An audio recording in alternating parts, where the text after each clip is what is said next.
Terminaremos esta parte de lo que es todo lo que es la función endocrina, viendo lo que son las hormonas, tanto masculinas como femeninas. Empezaremos con las hormonas masculinas. Claro, no solamente vamos a ver con respecto estrictamente a las hormonas, ¿no?, sino a la función reproductiva en términos generales. Ahora bien, si tomamos en cuenta varón y mujer, claro, estamos que en caso de los varones, las gónadas corresponden a los testículos y los testículos tienen que ver con dos funciones. Una es la formación de las células, los espermatozoides, y la otra es la función hormonal.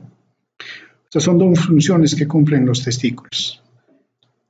Bueno, en cuanto a las características, ustedes yo creo que lo pueden reconocer bien, ¿no? No hay mucho problema. Cada uno tiene 900 tubos seminíferos donde se produce la espermatogénesis, ¿no? Bueno, esto los túbulos seminíferos desembocan en el epidídimo, esto sigue con el conducto deferente, la ampolla del conducto deferente, pasa por la próstata, están allí las vesículas seminales, que tienen que ver también con la formación del semen, ¿no? El 60% de su composición depende de las vesículas seminales. Y finalmente todo esto sale a través del conducto eyaculador hacia la uretra, ¿no? Es un recuerdo simplemente. Ahora bien, en el caso del varón, ¿no?, hay funciones tanto reproductoras como hormonales que se cumplen con respecto a las gónadas, ¿no?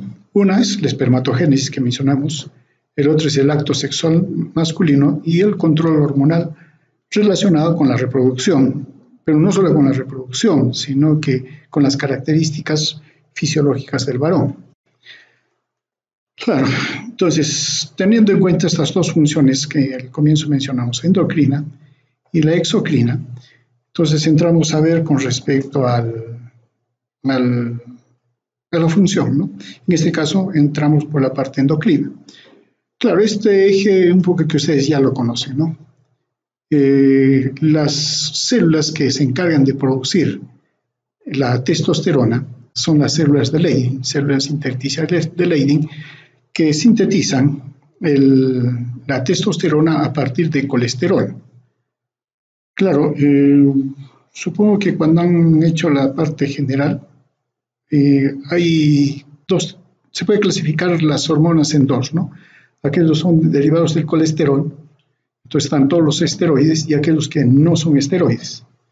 Los glucocorticoides también son esteroides, estarían proteínas o glucoproteínas, ¿no? Entonces, a partir del colesterol, hay una ruta casi que es común a la síntesis de las hormonas sexuales. Todas son esteroides.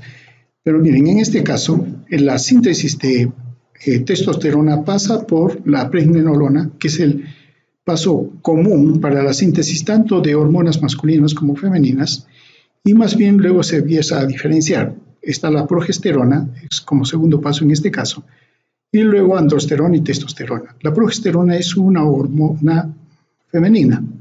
Ahora, en buena cuenta, las células o los órganos, digamos, en este caso los testículos, o caso los ovarios, van a sintetizar ya sea progesterona, testosterona, estradiol, dependiendo de las enzimas que tengan. Es una ruta común prácticamente, o no ruta común, digamos, pero es una ruta general para todos.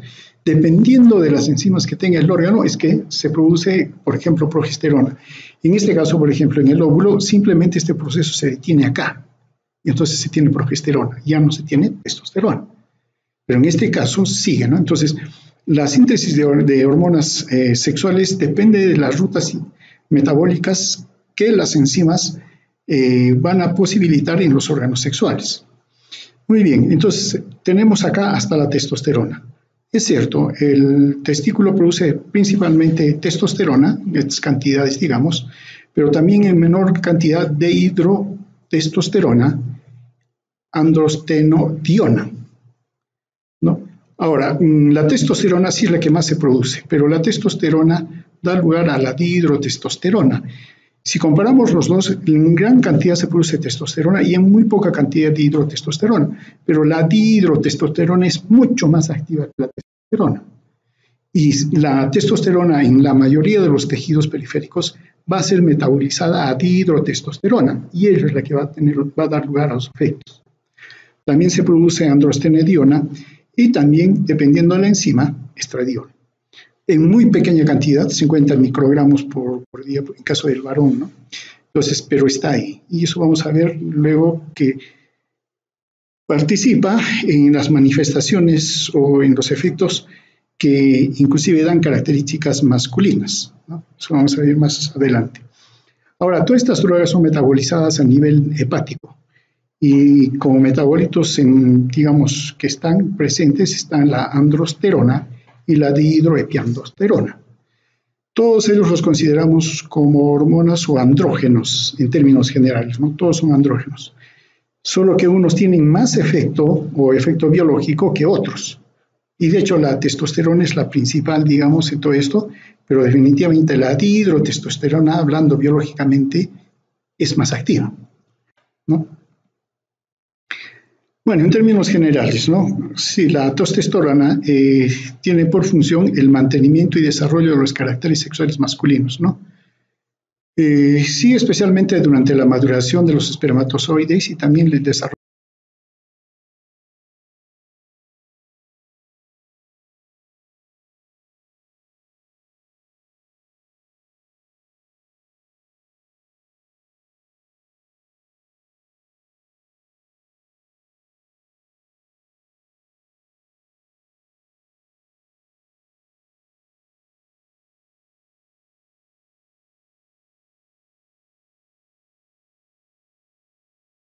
Podemos decir. El hipotálamo libera la hormona liberadora de gonadotropinas, ¿no? Eso tiene efecto en la hipófisis anterior y la hipófisis anterior secreta dos hormonas, la hormona luteínica y la hormona folículo estimulante. La hormona luteínica, ¿no? Es estimulada o secretada y tiene su efecto sobre receptores que se encuentran en las células de Leydig. Ahora bien, la secreción de hormona liberadora de gonadotropinas es pulsátil, en el caso del varón, pulsátil y prácticamente continua, ¿no? Aunque no es continua, no es continua, tiene un ciclo. ¿Ya? Entonces, lo que va a suceder entonces es que ese pulso va a hacer que la hipófisis anterior libere hormona luteínica.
Para que las células de Sertoli puedan inducir la espermatogénesis, pero también se requieren de la testosterona para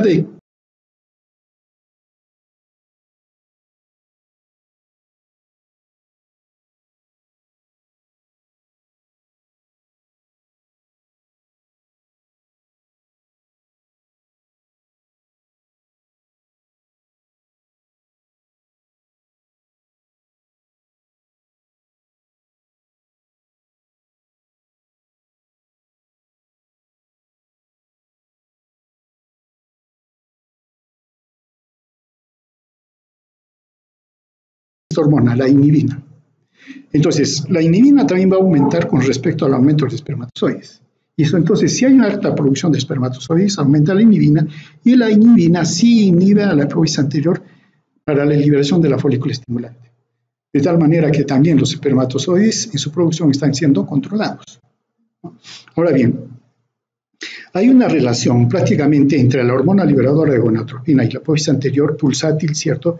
Pero que prácticamente con la hormona luteínica van de la mano. Si esto aumenta, aumenta la testosterona y se inhibe, o sea, como que están, a pesar que es pulsátil siempre, no es continuo. Pero en este caso también hay esta inhibición que mencionamos por parte de la inhibina, por parte de la folícula estimulante, que estimula a la célula estertor y todo lo demás, pero es más lenta. No es tan rápido como la otra. Entonces, sí, los mecanismos de control de producción de espermatozoides son más lentos. Sí actúa la inhibina, cierto, pero es más lento. Eso es inclusive en días, mientras que estos son en minutos, en horas, ¿no? Y eso hace diferencia entre los dos mecanismos de, digamos, dos mecanismos o dos funciones, ¿no? Una producción de hormonas, entonces el control de la hormona es rápido, mientras que la producción de los espermatozoides es más lento, pero también hay control. Bueno, lo que mencionamos, ¿no? La hormona liberadora de gonadotropinas se crea a nivel de hipotálamo, ¿no?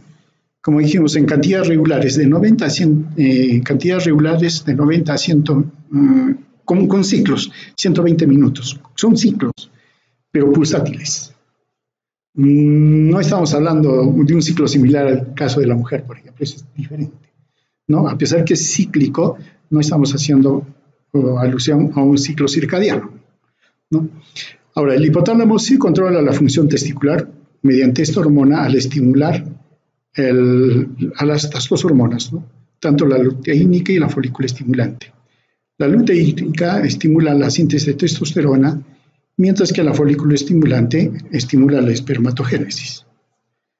Ahora bien, ¿se produce la testosterona? Sí, y entonces teniendo en cuenta eso, es el que, claro, es la hormona masculina, pero en efectos de control es el que deprime la función hipotalámica hipofisiaria, sobre todo la función hipofisiaria, ¿no?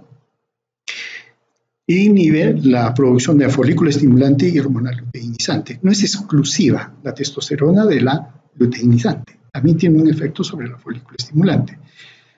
El estradiol, que también se produce, es un efecto depresor sobre la producción hipotalámica hipofisiaria también. La folícula estimulante estimula la producción de la célula estertor de la inhibina, que es el retrocontrol para la folícula estimulante. Ahora, lo que mencionamos, sí se secreta la hormona liberadora de gonadotropinas, folícula estimulante, pero se tiene un ciclo circadiano. La máxima producción de testosterona es aproximadamente a las 8 horas de la mañana. Es donde se produce más testosterona. Y entonces ahí donde los varones nos sentimos más varones. 8 de la mañana. Pero acá está lo que mencionamos, ¿no? La hormona liberadora que estimula la secreción de la folícula estimulante y luteinizante a nivel de la hipófisis y sus efectos, ¿no? Y miren, están compartamentalizados y son dos sistemas prácticamente paralelos, solo que con dos funciones diferentes. Ahora bien, cuando sale la testosterona circula en sangre, pero puntos más, puntos menos, porque esto dependen del autor.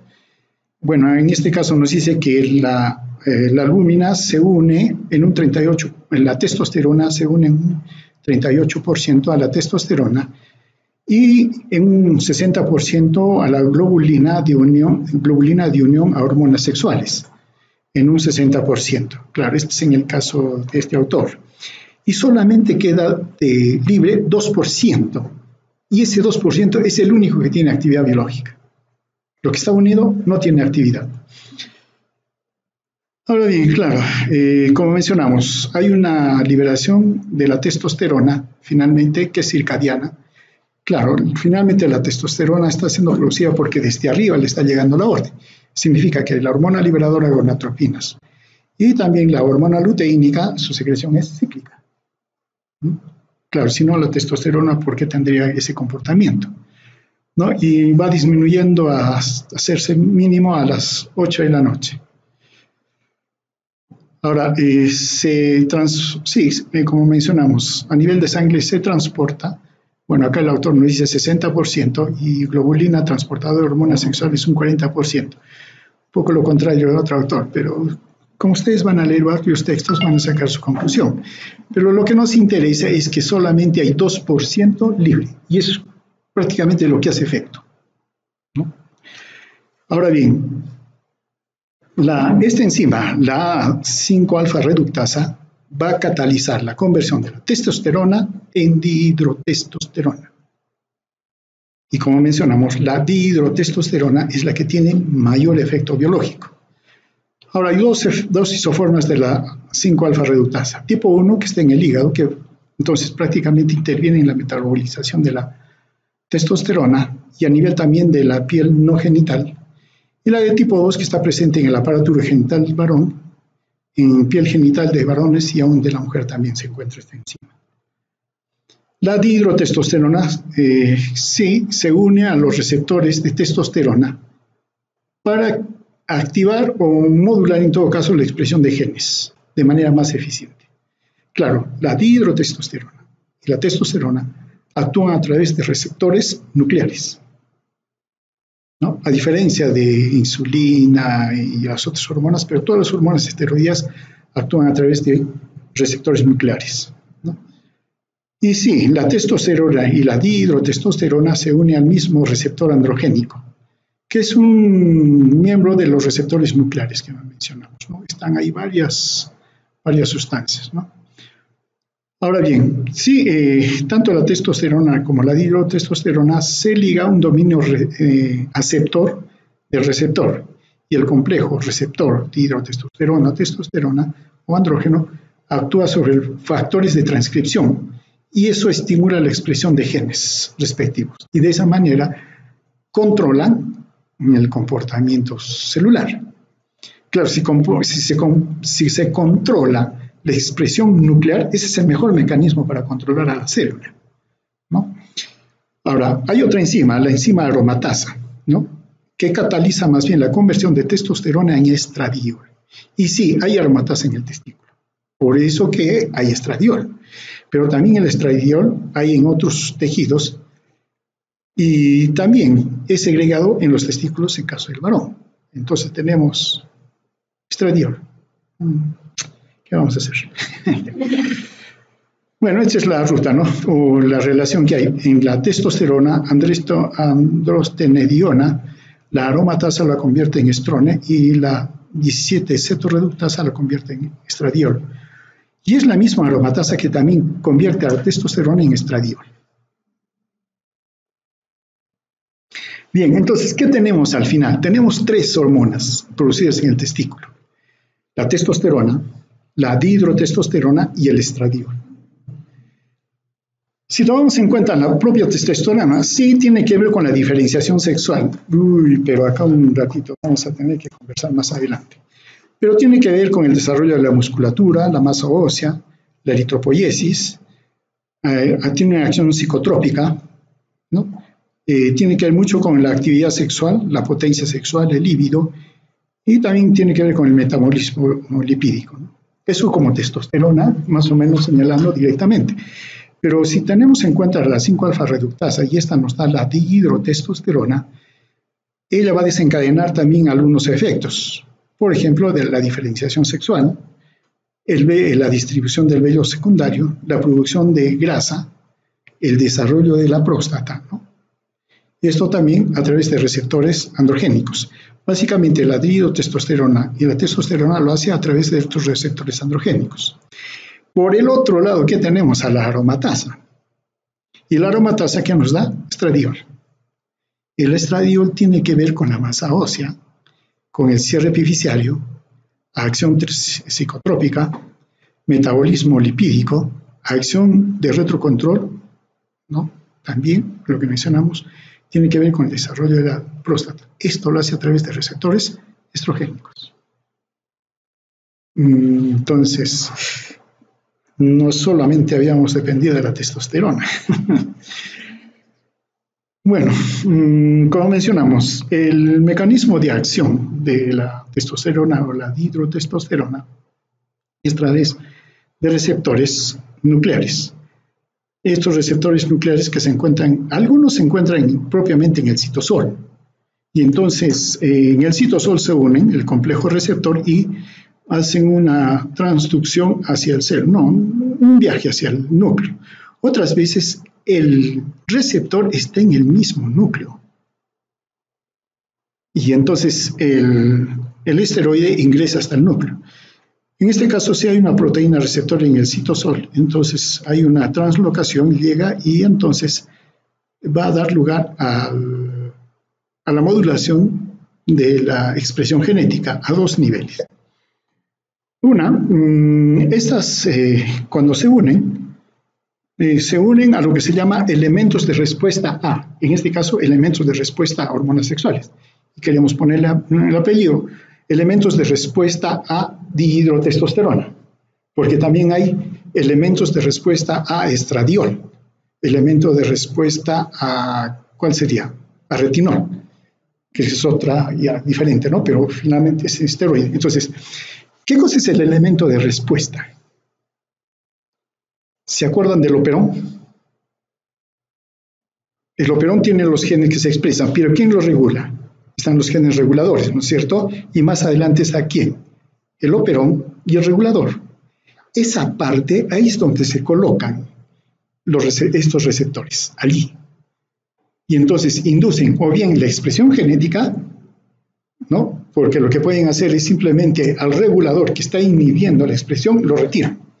Y entonces hay expresión genética, porque la DNA polimerasa está ahí, pero no puede actuar porque alguien la está bloqueando. Entonces, esto simplemente lo retiran al regulador y entonces simplemente empieza a transcribir o empieza, sí, a leer el código genético. La otra puede ser que una vez formado el complejo más bien va a estimular la liberación de, digamos, de los genes reguladores que a su vez van hacia el elemento, al operón que está antes del regulador, y entonces lo que hacen es o lo inhiben para que no se produzca, y eso sucedería entonces en caso de algunas células que tienen una expresión constitutiva de genes, por ejemplo las enzimas. Nuestras enzimas metabólicas se expresan constitutivamente, de la vía glicolítica y todo lo demás que hemos hablado anteriormente, se expresan, pero puede ser que uno quiera inhibirlo, entonces tiene que ir uno que bloquee, aumente la expresión del regulador y lo bloquee, entonces las enzimas disminuyen. La otra puede ser que más bien lo que sucede es que retiren todos los reguladores, producen son proteínas que permiten de que no se bloquee esa expresión y entonces hay aumento de la expresión de las enzimas. De esa manera se regula, ¿no? En este caso, eso pueden hacer las dos cosas, o las dos cosas hacen estas hormonas. La testosterona, la dihidrotestosterona, ¿no? Entonces, ahora bien, entonces los elementos de respuesta no son sino segmentos del DNA. Esos son. Y ahí se ubican estos complejos, ¿no? Y hacen entonces dos cosas. Uno, sí, pueden aumentar o duplicar el DNA o pueden inducir la duplicación del DNA. Y si hay duplicación del DNA, ¿cuál va a ser la consecuencia? Si duplicamos el DNA en una célula, ¿qué va a pasar? La célula va a multiplicarse. Claro, se va a multiplicar, acuérdense de la mitosis, que es lo primero que hace la célula, duplicar el DNA.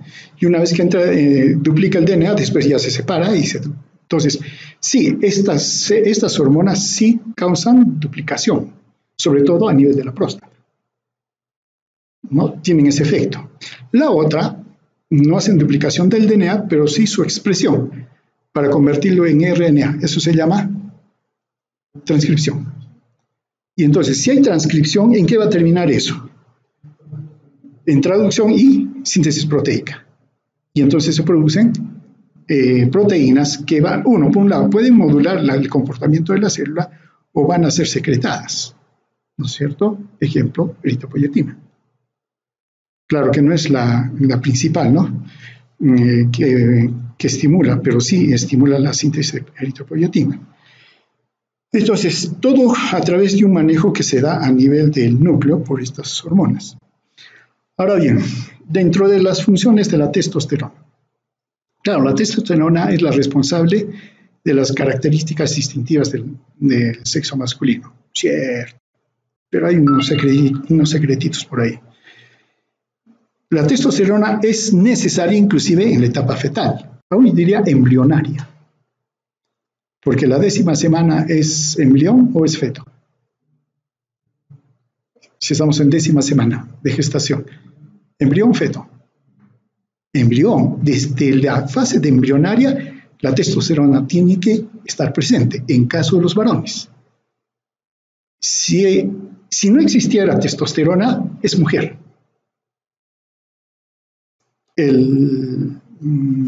Repito lo que alguna vez dije, ¿no? La naturaleza no hace dos veces lo mismo, solamente hace una, nada más. Y para que haya una variante, le saca una ramita. En el caso de los seres humanos, el diseño original es mujer. No original, porque también el otro es original. El diseño base es mujer. Y para que salga el varón, tuvo que sacar a la testosterona y salió el varón. De tal manera que si no hay intervención hormonal en el embrión, ese embrión va a ser mujer. Y si hay intervención de la testosterona, saldrá varón. Claro, ahí la Biblia se equivocó, ¿no es cierto? Debió ser una mujer de barro y luego de la costilla de la mujer sacar al varón. No sabían esto al comienzo. Entonces, sí, desde la etapa embrionaria ya tiene efecto la testosterona, ¿no? Ahora bien, si vemos acá en este cuadro, vemos, digamos, el historial de la secreción de testosterona. Sí, en el primer trimestre de gestación es donde se produce un gran aumento de la secreción de la testosterona. Estamos en 10ª semana, hasta la 12, 16, hasta que haya la diferenciación sexual en el embrión. ¿Cuándo termina la diferenciación sexual en el embrión?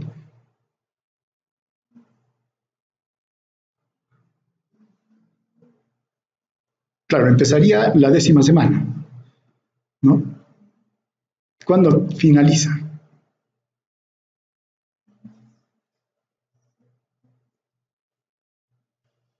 Tienen que acordarse. Pero miren, en el segundo trimestre todavía es alto, pero para el tercer trimestre cae, ¿no? Hasta volver a subir en un pico nuevamente alto, justo en el momento del nacimiento, en la etapa perinatal.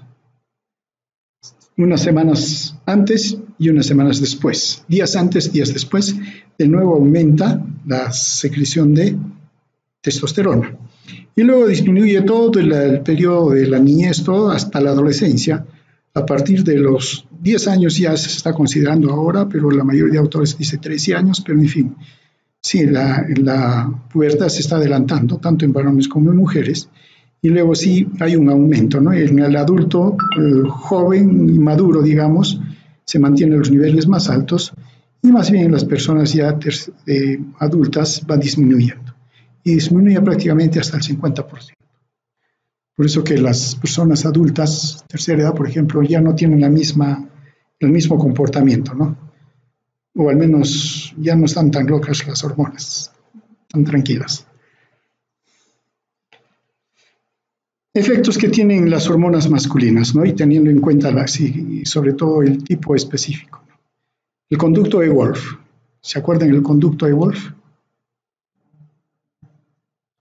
¿Cómo dice?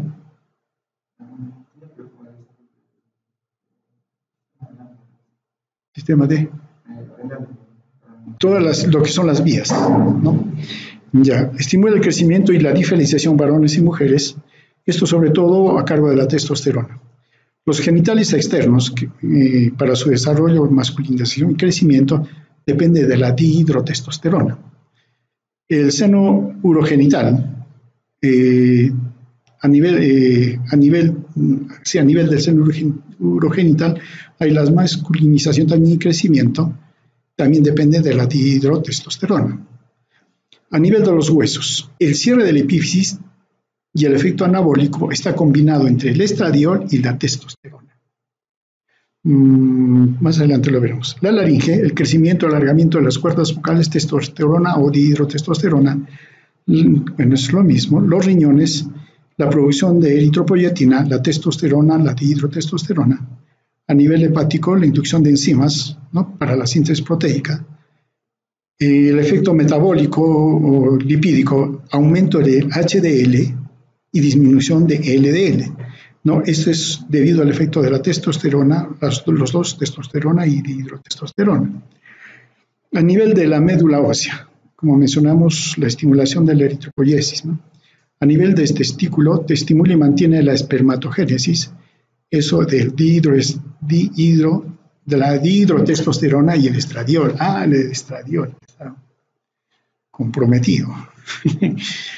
A nivel de la próstata, estimula su crecimiento y función, la dihidrotestosterona y el estradiol. A nivel de las mamas, inhiben el crecimiento, sobre todo la testosterona y la dihidrotestosterona. A nivel de control, hipófisis, retrocontrol negativo de la secreción de gonadotropinas, la testosterona y la dihidrotestosterona. A nivel del hipotálamo, retrocontrol negativo por la secreción de la hormona liberadora gonadotropinas, la dihidrotestosterona principalmente, no tanto la testosterona. Y a nivel del cerebro hay efectos psicotrópicos, ¿no? Uno, y también con respecto al líbido. Esto ocurre por cuenta de la testosterona, dihidrotestosterona y aún del estradiol. Sobre los órganos sexuales primarios, ¿no? Se promueve el crecimiento del escroto, pene y glándulas secretorias sexuales. Aumentan el peso y el crecimiento testicular, estamos hablando sobre todo de testosterona y dihidrotestosterona. Estimula la espermatogénesis en los túbulos seminíferos. Claro que esto está dependiendo de qué hormona, principalmente de la folícula estimulante, ¿no? Pero la testosterona tiene que estar ahí también. Tiene que ver con la maduración de las espermátides en andrógenos de las espermátides, ¿no? O la maduración de las espermátides depende de los andrógenos. Ahora, la testosterona comprende las características del semen y estimula la constitución definitiva de su paso del epidimo a los conductos deferentes, ¿no? En cuanto a la producción del semen, claro, los espermatozoides son producidos en los túbulos seminíferos, van al epidídimo y luego van siguiendo avanzando hasta que llegan cerca de la próstata, donde ya están las vesículas seminales. Hasta entonces, los espermatozoides son inmóviles y están inhibidos por las condiciones de acidificación que hay. Entonces, ese espermatozoide no es activo, pero ya está desarrollado. Entonces, para que cobre actividad, tiene que cambiar las condiciones. Una de ellas es que debe haber un medio alcalino. Claro, entonces ahí empiezan a jugar estas otros órganos, ¿no? En caso de las vesículas seminales, producen una secreción que es rica en fructosa. Los espermatozoides no consumen glucosa, consumen fructosa. Entonces, las vesículas seminales les proporcionan. Hay secreción también de ácido cítrico, de prostaglandines y fibrinógeno. Es como que todavía lo protegen al espermatozoide en una especie de malla para que esté ahí y todavía no se mueva, ¿no? No cobre actividad, porque desde el momento en que cobra actividad empieza a correr su tiempo de vida. Ahora, la próstata secreta iones citrato, calcio, fosfato, enzimas de coagulación y fibrinolicina, ¿no? Todo esto le va a permitir para que cambie el pH que rodea esto, pero por ejemplo también la fibrinolicina y enzimas de coagulación, todo van a permitir que el espermatozoide cuando salga, uno esté protegido del pH ácido de la vagina, y por otro lado, cuando ya ingresa, tiene que alcanzar al óvulo. Y acuérdense, el óvulo está viniendo rodeado ¿de qué? De una zona. ¿Cómo se llama esa zona? La zona pelúcida. Y tiene que ser atravesada. El espermatozoide tiene que atravesarla.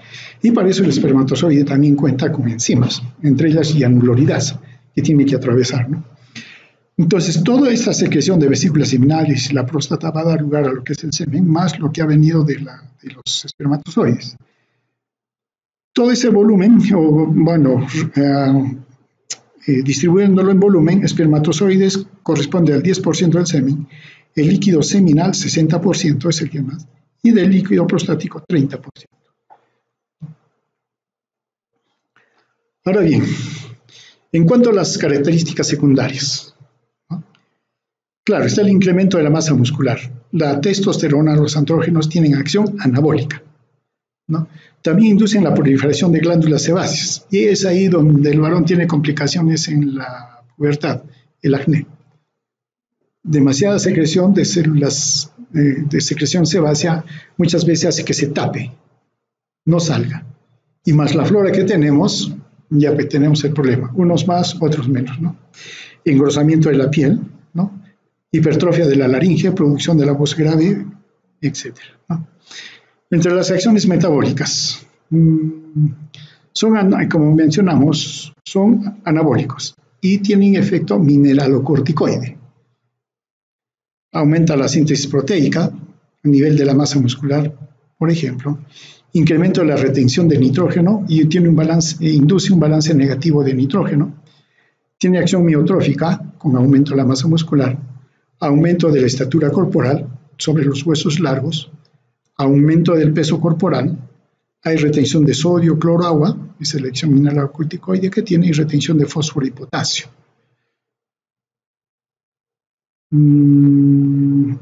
Miren, con respecto a los huesos, claro, aumenta la estatura corporal, pero ¿qué sucede? Cuando sale la testosterona,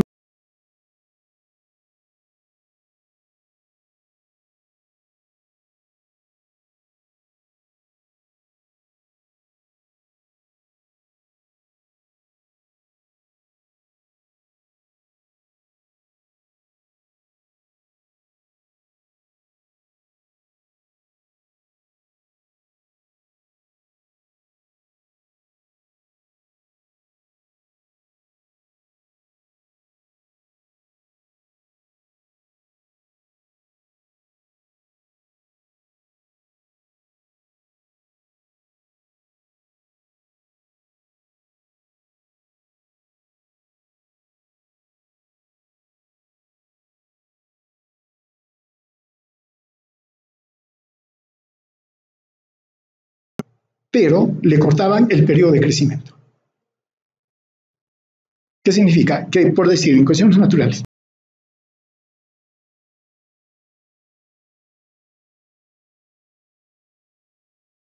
en caso del varón, hasta los 21 años.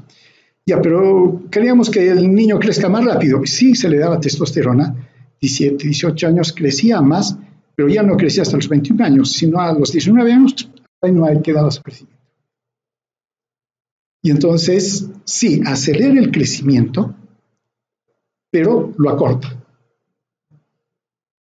Conclusión, no se gana nada. ¿No es cierto? Entonces, sí, ahora ya generalmente no se utiliza esa técnica, ¿no? Se utilizan otras técnicas.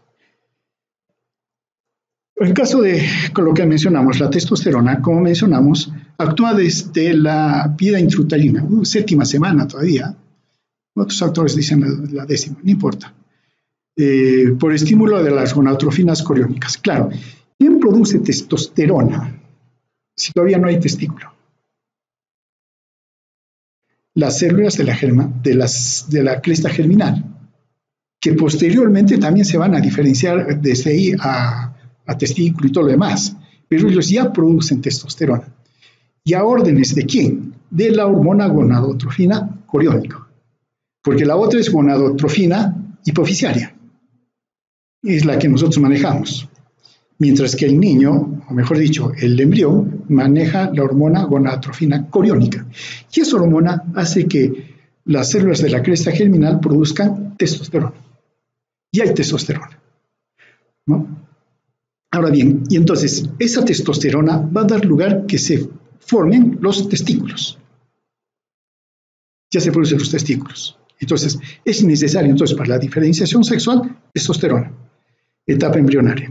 Luego en la etapa perinatal, como mencionábamos, ¿qué resulta? De que nosotros, digamos, como seres humanos, nos identificamos varón y mujer. El varón no es varón porque lo vio a su papá primero y mi papá es así, él es así, yo también soy así, ya somos varones. No, no es así. Sino que la testosterona hace que nuestro cerebro se impregne como varón. Y el ciclo, digamos, en caso de varón, ese ciclo circadiano que no existe, eso está determinado por la testosterona. En el caso de la mujer, como no hay testosterona, sale el ciclo circadiano que conocemos, el ciclo menstrual, ¿no? Sale eso. Entonces, el cerebro sí fisiológicamente se diferencia, pero también mentalmente nos diferenciamos. O sea, el que nace varón ya sabe sabiendo que es varón, y la que es mujer sabe que es mujer. No es porque lo miró. ¿Ya? Ese es uno. Ahora, es cierto, yo soy varón, pero ¿qué cosa hace el varón? Ahí sí veo al papá. El papá sí me dice, no, los varones hacen esto, hijito. Está muy bien. Ya que lo digas, yo simplemente por imitación. Y las mujeres también sucede así. Pero la diferenciación ya está hecha, si ustedes quieren, biológicamente. Claro que esto se va a añadir el comportamiento. Y sí puede ser modulado, sí es cierto, porque experiencias bastantes hay, ¿no? Varón que nace y vive en un entorno enteramente femenino tiene cierto comportamiento. Lo mismo también sucede con las mujeres. Una mujer que nace de su mamá, pero se desarrolla en un ambiente puro varón, también adquiere características de varón, ¿no es cierto? Entonces, claro, el ambiente también tiene que ver, el aprendizaje tiene que ver también. Pero ya nacemos con, digamos, ya impregnados con el sexo. Claro que esta es una discusión, ¿no es cierto? Muchos levantarían la mano y van a decir que no, pero así es la naturaleza. Ahora bien, entonces, por eso es que la testosterona aumenta su secreción en la etapa perinatal, justo cuando nacemos. Allí es donde se hace esa impregnación. Si no hay esa impregnación, por alguna razón no se elevó, ¿qué resulta? Comportamiento femenino. Por eso para los varones es primordial la testosterona. ¿Listo? Ya. Bueno, después del nacimiento, después de la etapa perinatal, el aumento de la testosterona dura 2 a 3 meses, luego cae, ¿no? Hasta los 10 años, ¿no? Y luego empieza a producirse el incremento de la hormona luteínica, ¿no? Que estimula células de Leydig y todo lo demás, ¿no?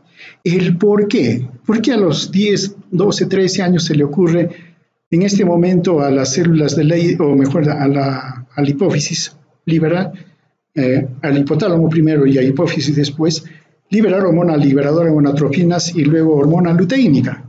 No se sabe exactamente. Algo debe despertarlo. Inclusive, hay una inhibición, si es que se da, si quisiera, digamos, producir hormona luteínica, hay una cierta inhibición, pero también es cierto que si se le agrega hormona liberadora de gonadotrofinas a una edad mucho menor de 10 años, sí se va a producir hormona luteínica. Y por lo tanto se va a producir testosterona. Claro, eso demuestra que sí es dependiente de la hormona liberadora de gonadotrofinas, ¿no? Y esta influencia hipofisiaria va a permanecer toda la vida, ¿no? Como mencionamos, a partir de los 5 años, la producción de testosterona disminuye a la mitad. Es un cuadro comparativo, ¿no? De niveles óptimos de testosterona y niveles deficientes de testosterona. Ahí va el problema. Claro. Pero este no sería un homosexual. Claro, si decimos que es un déficit de testosterona, pero no es homosexual. Si en todo caso definan homosexual.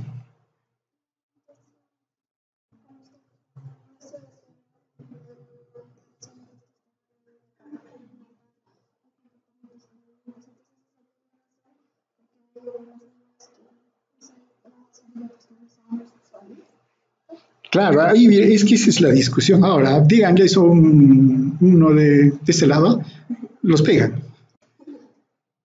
Claro, es que ha habido al comienzo de la homosexualidad, se menciona que es una forma de comportamiento, porque si yo digo una alteración de comportamiento me lincha. Es una forma de comportamiento, pero comportamiento como tal, o sea, expresión de comportamiento psicológico, si quieren. Entonces, cuando se buscó las razones de la homosexualidad, empiezan a descubrirse estas cosas. Entonces, la homosexualidad, entonces, dice, ya, claro, lo que ha sucedido es que ha disminuido la testosterona y por eso sale así. Pero uno dice, pero un momento, este señor, si bien es cierto, tiene baja testosterona, pero no es homosexual.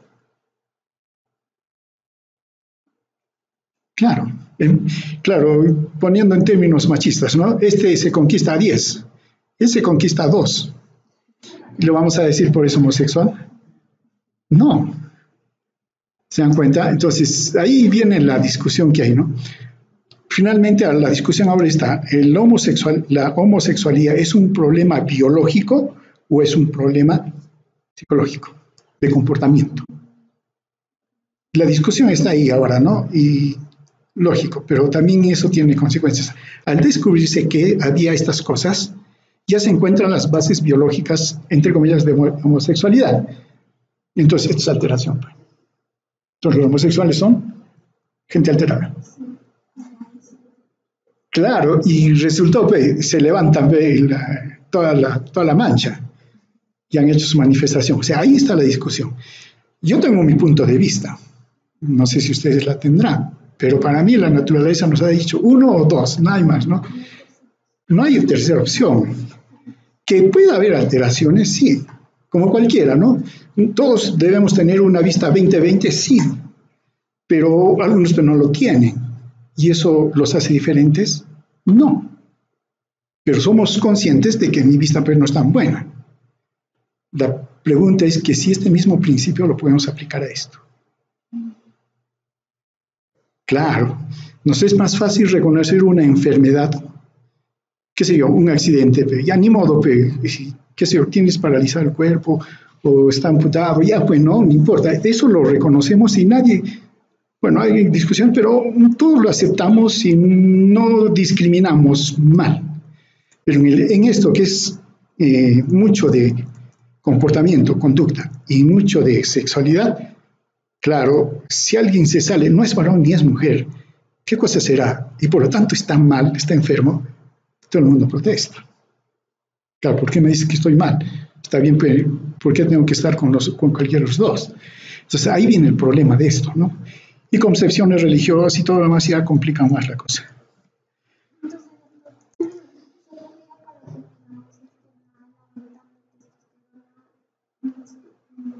Claro, algunos han hecho esto, han hecho, pero las etapas de impregnación son bien claras. Si, por ejemplo, en el momento del desarrollo sexual embrionario no hubo testosterona y salió mujer, por más que le demos testosterona, ya no revertimos el cambio, ya no se revierte. ¿No? Ahora, en la parte de impregnación, en la etapa perinatal, lo mismo sucede. Si no hubo impregnación, entonces, cuando nació, ya pues nació con una identificación de mujer, ¿no? Pero ¿qué se llama? Tus genes, cromosomas, ese es varón, ¿no? Y ya pues le damos testosterona para que corrija, no logra corregirlo. Esos son los casos que son no son varones encerrados en un cuerpo de mujer. Y existen, ¿no? Y todavía hay otros casos en que todo está bien, pero los receptores no funcionan. Y si no hay receptores, entonces, mujer. Claro, entonces, ¿no? Su gen, su cromosoma, todo es varón, ¿no? Pero su expresión física, todo es mujer. Está varón encarcelado, un varón encarcelado en el cuerpo de una mujer. Y sí hay casos, ¿no? O se ha visto casos de esto. Pero bueno, La otra parte es la espermatogenia, que es la formación de los espermatozoides, ¿no? En términos generales. Y acá podemos distinguir dos momentos. Claro, cuando decimos espermatogénesis, es la producción de los espermatozoides desde las células germinales, ¿no? Desde ahí, eso es espermatogénesis. Pero la última parte, desde las espermátides hasta, aquí ya está diferenciado ya cromosómica y genéticamente diferenciado y todo lo demás, ya ha habido la meiosis 1, meiosis 2, todo lo demás, pero todavía no tiene las características del espermatozoide. Esa última parte, en la cual desde las espermátides da lugar a los espermatozoides, eso se llama la espermiogénesis. ¿Y dónde se produce eso? En el epididio. Ahí se produce eso, ¿no? Porque todo lo demás sí se da en los conductos seminíferos. ¿No? Entonces, ¿qué tenemos? Tenemos célula germinal primordial, ¿no? Que se va a multiplicar. Esto da lugar a las espermatogonias. Las espermatogonias entran a un primer, se multiplican y entran a un primer momento que es la meiosis 1, división meiótica 1. El espermatocito, la espermatogonia entra al espermatocito primario, el espermatocito primario entra a la meiosis 1, división meiótica, y tenemos el espermatocito secundario. El espermatocito secundario ingresa a la segunda división meiótica y tenemos las espermátides, ¿no? Ya tenemos ahí. Y luego ya las espermátides se van a diferenciar en espermatozoides. Acá está más o menos el tiempo que demora estos, ¿no? Desde el nacimiento hasta la pubertad y aún más sí se da la multiplicación de las células germinales. Hay espermatogonias que se dan, ¿no? Que están multiplicando. Esto va a depender inclusive durante toda la vida, solo que va disminuyendo con la edad, ¿no? Ahora, desde las espermatogonias, para que del espermatocito primario 25 días, del espermatocito primario al secundario 9 días, del secundario espermátides 19 días, espermátides de toda la maduración de los espermatozoides 21 días, ¿no? Más o menos son los tiempos que se manejan, ¿no? Y la producción, digamos, esta secuencia es continua, continuamente se está dando. ¿De qué depende? Folículo estimulante, testosterona y aún del estradiol. Está ahí terciando, como dicen, el estradiol, para que se pueda dar Ahora, ¿de dónde salió el estradiol? No es sino la conversión de la testosterona en estradiol. ¿Por qué enzima? La aromatasa. Ahora bien, pero todo esto depende de hormonas, ¿no? La testosterona, claro, da lugar al crecimiento y a la división de las espermatogonias. Más o menos, digamos, están ahí, ¿no? La hormona luteinizante estimula la producción de testosterona y tiene producción de testosterona. La hormona folículo estimulante estimula las células de Sertoli, y las células Sertoli son las que crean las condiciones para que se desarrollen los espermatozoides, ¿no? Con todo lo que hemos mencionado, pero también requiere de la testosterona. Los estrógenos, ¿no?, se forman en las células de Sertoli a partir de la testosterona y son necesarios para la maduración del espermatozoide. Sí. Miren, sí, del estrógeno nosotros dependemos. Uno, para lo que estamos mencionando, para la maduración del espermatozoide, ¿no? Para la última fase de la desde la espermátide al espermatozoide. Aquí necesitamos el estradiol. Esa impregnación que estábamos mencionando del cerebro, varón, mujer y todo lo de varón, en este caso, resulta que la testosterona es metabolizada y se da por la aromatasa y da lugar a estradiol. Y el estradiol es el que nos impregna. O sea, la impregnación de varón la debemos a estradiol. Acá la naturaleza nos ha jugado mal. Ahora, ¿por qué no sucede eso en la mujer? Si la mujer tiene estradiol desde que nace o desde que está concebida. ¿Se acuerdan de la alfa-fetoproteína? Ya, la alfa-fetoproteína fija la estradiol. Y toda hormona fijada no tiene efecto biológico. En el caso de la mujer, la alfa-fetoproteína fija el estradiol. Y como la fija el estradiol, ya no tiene efecto el estradiol en el cerebro de la mujer. Y por eso es que como no hay hormona, sigue el plan básico, mujer. En el caso de varón, no hay estradiol circulando. Hay testosterona. Y la alfa-fetoproteína no la fija. Y por eso que llega al cerebro, en el cerebro es donde la aromatasa lo convierte en estradiol, donde la alfa-fetoproteína no lo alcanza.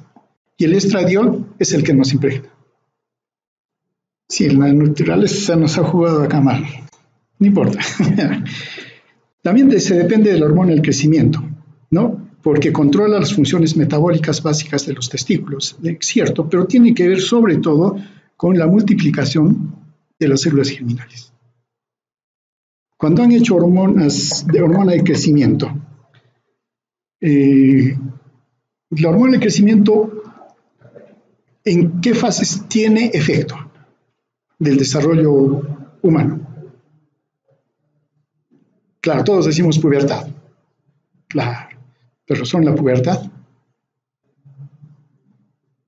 No, en realidad casi en toda nuestra etapa, porque necesitamos hormona de crecimiento porque ella es la que estimula el recambio de tejidos.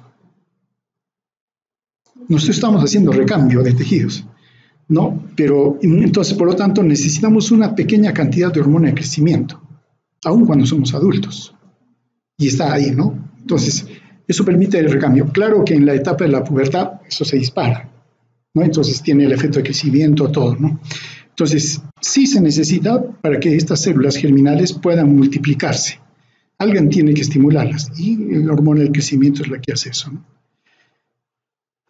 Bueno, esto ya mencionamos, ¿no? La regulación de la espermatogenia por la folícula estimulante y la testosterona. Ahora, claro, viendo la espermatogénesis, ¿no? Como mencionamos, se inicia con la folícula estimulante y la testosterona. Claro, siempre acá el estradiol nos está dando vueltas. Ahora bien, por ejemplo, desde la espermatogonia A, espermatogona B, hasta el espermatocito primario, se entiende que no hay ningún requerimiento hormonal. Pero hoy en día se sabe que la hormona de crecimiento está ahí metida para mantener ese tejido, ¿no? Ahora, desde el espermatocito primario, en su profase, a la metafase, este espermatocito secundario, es clave la testosterona. Y desde el espermatocito secundario al espermatocito maduro, la folícula estimulante y la testosterona son claves. Más o menos haciendo una distribución del efecto que tienen en la espermatogénesis, ¿no? Muy bien. Claro, si recordamos que los andrógenos tienen acciones anabólicas, de entre ellos el aumento de la masa muscular. Claro, entonces, ¿qué han hecho los deportistas? Testosterona. Claro que no se usa la testosterona, no saben, sino utilizaban otros andrógenos, dehidroandosterona, por ejemplo, androstenediona, ¿no? ¿Para qué? Para aumentar su masa muscular. Claro, entonces mayor rendimiento físico. Entonces, ni qué decir los fisicoculturistas utilizaban. Ahora está prohibido, totalmente prohibido, y en el doping se busca este tipo de hormonas, ¿no? Entonces, ya está prohibido, pero siempre hay el uso, ¿no? Queremos aumentar la masa muscular, acá está, pues, ¿no? Listo. Ahora bien, esto se debe a que hay un mayor, estas hormonas inducen una mayor asimilación de los aminoácidos, hay aumento de la síntesis proteica, disminución del catabolismo proteico. Esto hace que aumente la masa muscular, aumente la fuerza muscular y también el grosor de la piel aumente. Entonces nos vemos así, ¿no? Ahora los que quieren también pueden ser así, ¿no? Pero además hay aumento del volumen y la resistencia ósea, ¿cierto? En presencia de gonadotrofina ocasiona crecimiento y cierre de la epífisis más lentamente que los estrógenos, ¿cierto? Pero lo que va a suceder es un cierre Entonces, ¿esto es bueno que lo use un púbero que quiere desarrollar masa? No, porque está en pleno crecimiento. Claro, lo va a cortar. Entonces, generalmente los pequeñitos, no pequeños, los púberes pues, son los que quieren tener masa muscular. Todo. Eso te va a llegar a tu tiempo. No, y si te inyectas andrógenos, lo que va a suceder, sí vas a aumentar de masa, pero te vas a quedar, hay nada más, ¿no? Hay aumento de la producción de eritropoyetina, por lo tanto glóbulos rojos, aumento de la retención de calcio, claro, los huesos, fósforo y todo lo demás, aumento del metabolismo, metabolismo en un 25% más que los estrógenos. Aquí vemos. Ya. ¿Cuál va a ser el problema con ellos?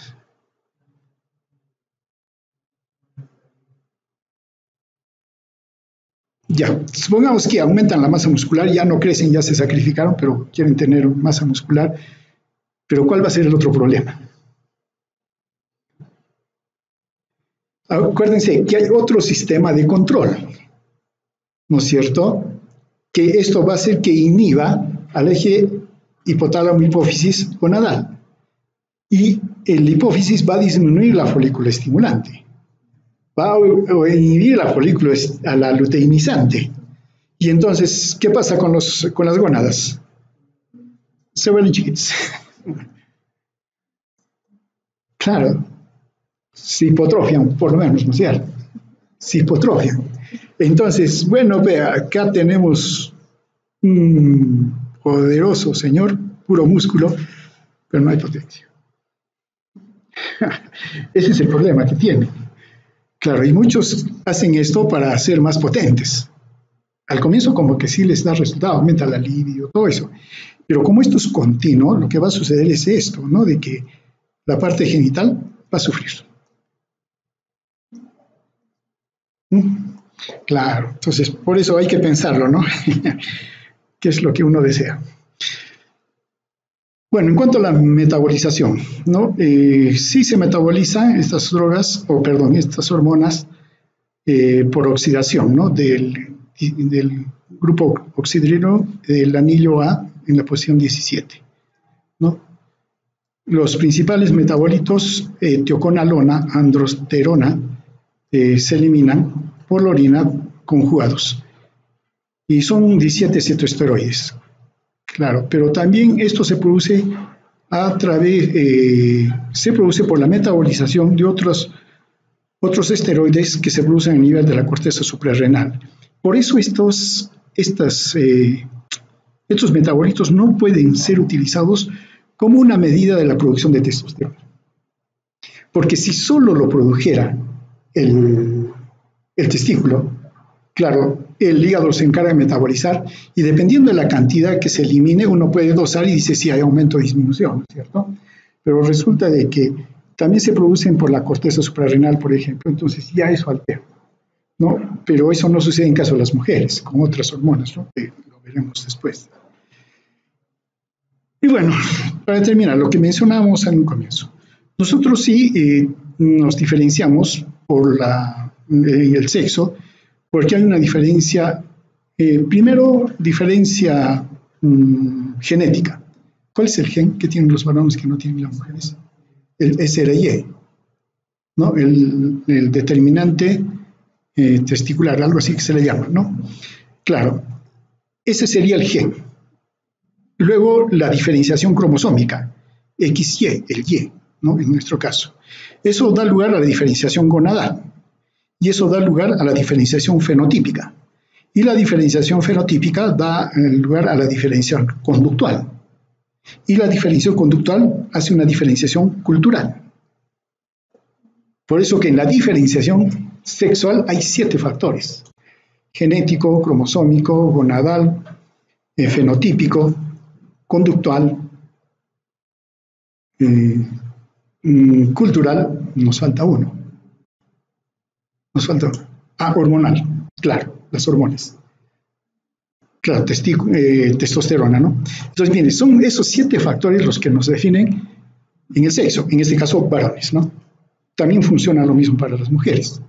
Entonces, miren, la diferenciación plena de un varón puede sufrir alteraciones a cualquiera de esos niveles. Por eso hoy en día se sabe y se dice que no existe una mujer 100% mujer y un varón 100% varón. No existe. Sino que estamos más aquí, acercándonos. Digamos, las mujeres serán 99%, 95% mujeres. Los varones lo mismo, ¿no? Pero cuando nos vamos acercando al medio, ahí sí ya vienen los problemas. Y en la especie humana no hay hermafroditismo, no existe. Claro, ¿no? ¿Quién sería un hermafrodita verdadero? Aquel que tuviera los dos órganos o las gónadas y se autorreproduzca.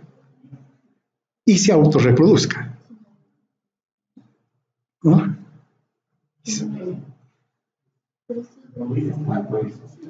Hermafrodita, sí, el caracol, por ejemplo. Ese sí es hermafrodita puro, ese se reproduce solo y es autosuficiente. Pero en caso del varón, mejor, de la especie humana, no existe. No se conoce en la historia ni nada.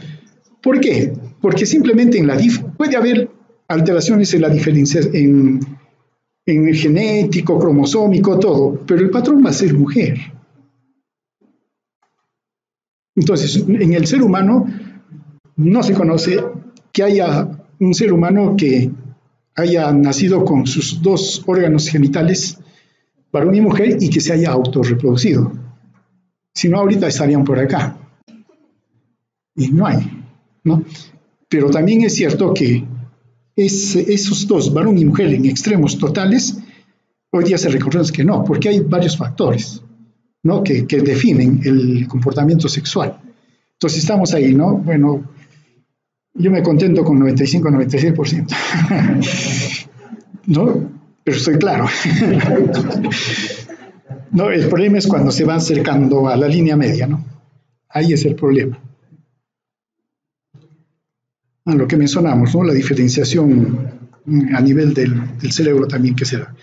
El sexo cromosómico, el sexo gonadal y el sexo del cerebro género, ¿no? Listo, muy bien, con eso terminamos con lo de los varones.